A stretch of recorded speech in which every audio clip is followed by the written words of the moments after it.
On this adventure with LukimYu, we install DC to DC chargers. But not all repairs go to plan. Fill all the beans through the entire machine. All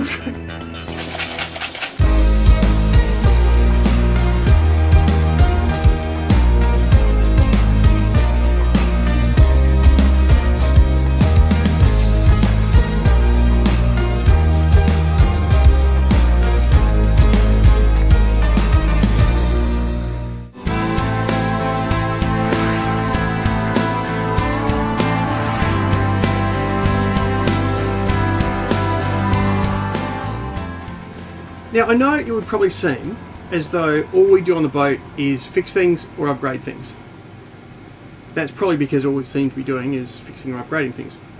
So today, I'm installing 2 more DC to DC chargers. Why, you might ask? Why? The reason being is the smart alternator we had installed in Malaysia, unfortunately, because of the way it cycles, it lowers its voltage from time to time to a point where our Yanmar panels think there's a voltage problem and the battery light alarm goes off. It drives us insane. It would happen every 10 or 15 minutes and then the alarm stays on for 2 minutes. I've researched it on the internet and it seems the only solution is to actually put in 2 more DC to DC chargers, which is what we've got on the other side. It's just on the port side we have a normal alternator, we don't have a smart alternator. So that is what I'm installing to try and fix that problem permanently.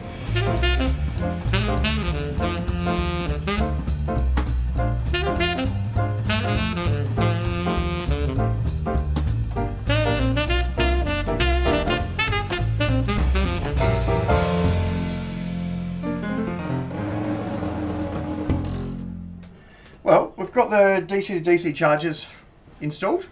So now Denise and I are going to reprogram our smart alternator, given we've made that change. So it's time to jump in to the engine. Darling, jump into the engine bay, not the engine. Alright, I'll jump into the engine bay, not the engine. My little magnet. Alright, there's our little guy to reprogram. Denise will turn the power on. There we go.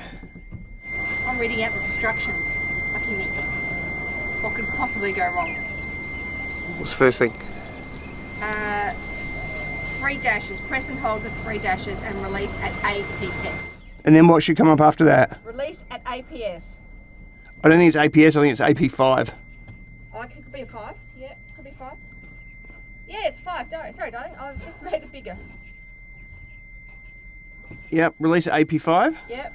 Not only is this unbelievably uncomfortable, but this system of it scrolling through menus and then using a little magnet on a reed switch is completely rubbish, quite frankly. Why it doesn't come with Bluetooth or even just a button or a couple of buttons to press, it's just ridiculous. Meanwhile, I'm wedged next to an engine, legs cramping up. Well, we got it done. We think we've got it done. So we being very loosely you. Denise helped substantially. So we've reprogrammed the smart alternator. We've got the DC to DC chargers. In fact, I can show you that. Come with me. All right, down here. There are the 2 DC to DC chargers, all now installed. And they seem to be charging really nicely without the alarm going off on the panel out here. That's where the alarm was going off. So hopefully now we're all sorted for some time and I don't need to do any more electrical stuff. Touch wood. Ever since we got our Victron Quattro inverter charger installed and also the lithium batteries back in Mackay, and they weren't installed properly, we've had this problem of when we plug into shore power, because the Quattro can deal with a lot more power than what a 15 amp plug can provide, it can literally melt the plug because the setting is just too high. So for some time we've wanted to be able to get into the system to be able to reprogram it to limit what it takes out of the grid when we're plugged in to the 15 amps so we don't melt any plugs. So we finally got delivered this little guy, which is a V bus USB for interface for the Victron equipment. And with the help of our friend, we have downloaded our the software you need to be able to do it. And so now what we want to do is plug it in, reprogram it, and just make sure that even if we put additional load onto the system, it won't pull more than that 15 amps out of the mains. And if it does try and pull more, it won't pull it out of the mains. It will use the batteries to top up what the boat needs. So what I'm going to do, I've got both air conditioners running. I'm going to turn on the microwave and also turn on the toaster and just make sure it works correctly. Alright, so what we're reading at the moment is we've got about 2,500 watts coming in from the shore power. The charger is set to absorption mode, so it's topping up the batteries. You can see in the bottom left hand corner. On the top right is the amount of AC load, so that's what we're using at the moment of 240 volt in the boat, which is the 2 air conditioners running, and of course a little bit of DC down the bottom, and then nothing currently out of the solar. Alright, so I'm going to turn on the microwave and turn on the toaster to force our AC load in the top right hand corner up well above sort of 3,600 watts. Our bedroom of course is still pulled apart because we were just under there programming, and everything's been dumped up here, but I'm going to turn on the microwave, so that's going. There is a cup with water in there, so we're not going to kill it. Now we're also going to turn on the toaster, going crazy. Then we're going to come back over here. It is working. See the middle? It's saying assisting, so that we don't exceed 15 amps. It's topping up what the boat needs out of the batteries, bottom left hand corner. So we're pulling 44 amps or 600 watts out of the batteries to assist. So it's worked. We've finally done it. We think we're now on top of all of our electrical gremlins. I shouldn't have said that. Fingers crossed. Our coffee machine, which we affectionately call Marcello, has stopped working. So I'm going to pull him apart and try and fix him. Jamie's delighted. He's been desperate for something to fix. I was looking to see, is there any corrosion in this little guy here, which is where there's like a flow meter, which is for your dosing, so it knows to give 30 or 60 mils, whether it's a single or double shot.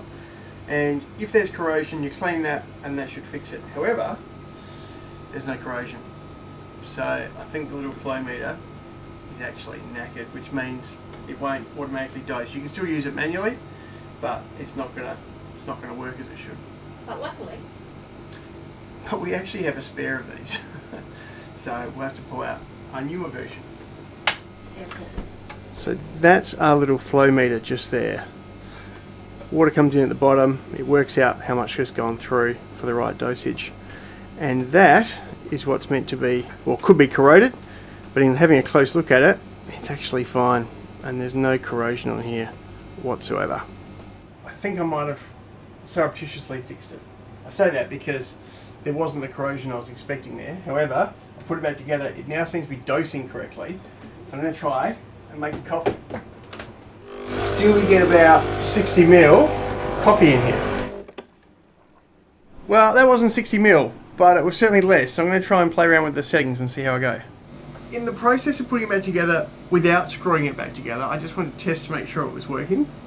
I've got it working, but without screwing it back together, I've managed to spill all the beans through the entire machine. Oops. Oops. Don't spill your beans.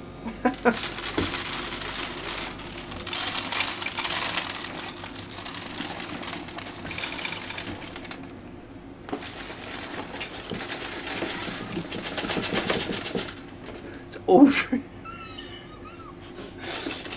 So while you have fixed it, this may well indeed Kill it. kill it. Oh, and the beans are going everywhere. It's a smarty box. Will this puppy work?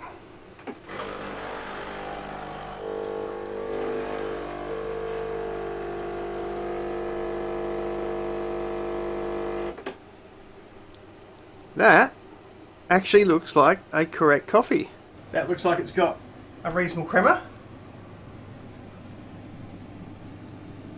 Does it still taste right? think we're back in business. That tastes good. Keen to do some exploring while we're in Cairns, we headed an hour and a half south to Paronella Park.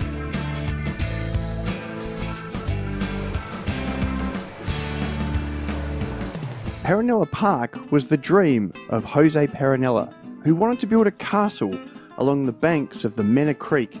The property featured a reception centre, theatre and gardens for the public to enjoy. Today it's the gardens that are the draw card, as many of the buildings lay in ruins.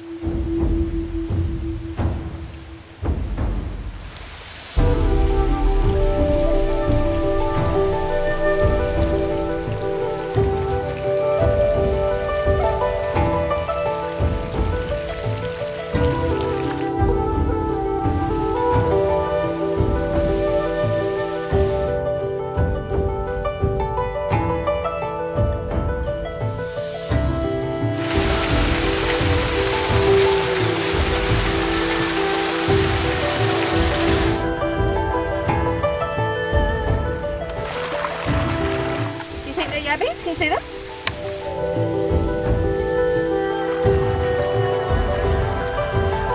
It's a big turtle. I was looking for a tiny one.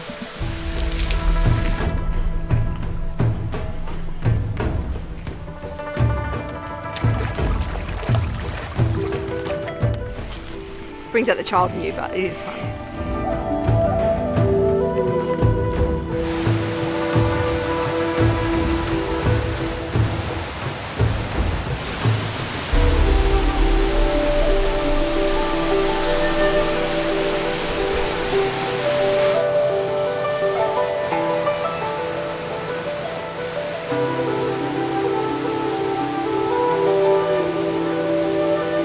Footprints. Thinking about size 8. In 1979, fires swept through the castle, destroying the theatre and reception hall, of which very little remains today. However, Jose's original home and much of the memorabilia still stands.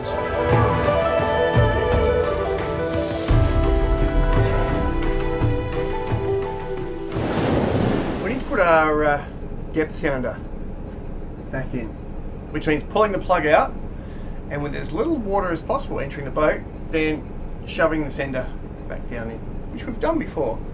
It's always nerve-wracking because there's a hole about sort of so round and water comes, really gushes in basically. What were you about to say?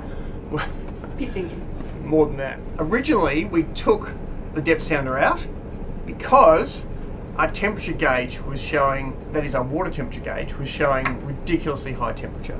So we pulled it out, cleaned all the marine life off it, and hopefully it now works. But even if it doesn't, at least it will give us our depth, which we need because we're trying to get out close to low tide.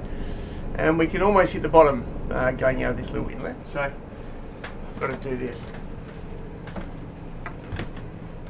Why would I use this? Because water's going to come in. We just. Well, you want me to catch it in this? Seriously? What do you want me to do with this? Put some fresh water in there and then we can wipe. Anyway. Okay, alright. What was that, baby? Denise has been difficult. Alright. Ease this out from under the fire extinguisher. Bit of boat yoga. Yep.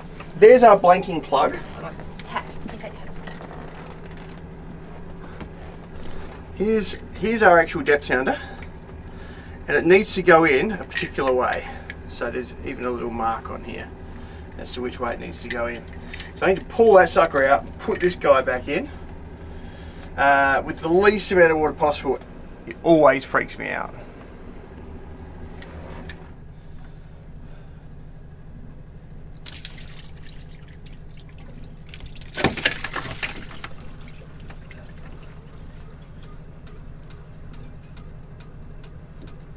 I actually think that went pretty well as well, but still, you can feel the water pressure coming up, and yeah, it's just not very nice. On the next adventure with LukimYu, we head south to Townsville. Porty's dying. We thought it was a field builder. Can you just keep the boat nice and still? I'll just go and hold the boat still. Today didn't really go as planned. If you like this video, please give it a thumbs up subscribe and share it with your friends. You can cross any ocean, climb any mountain, and if doubt hits